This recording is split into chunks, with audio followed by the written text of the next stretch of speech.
بتقول لي يا معلم علي كلاي. مسلسل علي كلاي في رمضان 2026 يقدم تجربة درامية مختلفة تمزج بين التشويق والدراما الإنسانية في قصة مليئة بالصراعات والتحديات، حيث تدور الأحداث حول شخصية علي الذي يجد نفسه في مواجهة ظروف قاسية تقلب حياته رأسا على عقب وتدفعه إلى خوض معارك متتالية من أجل إثبات ذاته والدفاع عن أحلامه.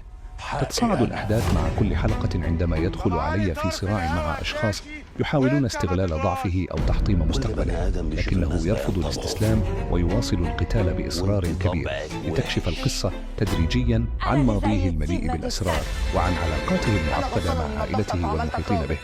يعتمد المسلسل على إيقاع سريع وأحداث متشابكة تجعل المشاهد يعيش توترا دائما في انتظار ما سيحدث لاحقا، كما يبرز العمل قوة الإرادة والقدرة على النهوض بعد السقوط، ويقدم شخصيات متنوعة لكل منها دوافعها الخاصة التي تضيف عمقا أكبر للحكاية. مع تقدم الحلقات تتكشف خيوط المؤامرات وتزداد الضغوط على علي ليجد نفسه أمام قرارات مصيرية قد تغير حياته إلى الأبد، مما يجعل المسلسل رحلة درامية مشوقة مليئة بالمفاجآت والمواجهات العاطفية والإنسانية التي تبقي الجمهور متعلقا بتفاصيل القصة حتى النهاية. يا أخي ده أنا عملت كل ده عشان حبيتك. أنا بحبك.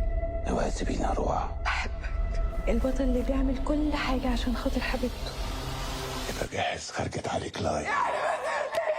الحقوني يا ناس. شكر الله وسعي.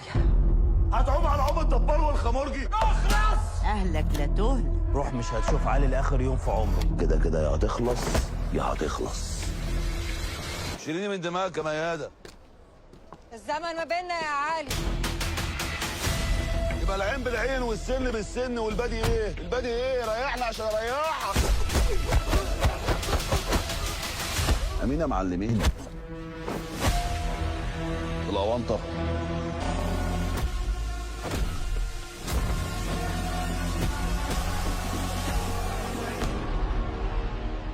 انا وعيت على الدنيا من غير لا اب ولا ام.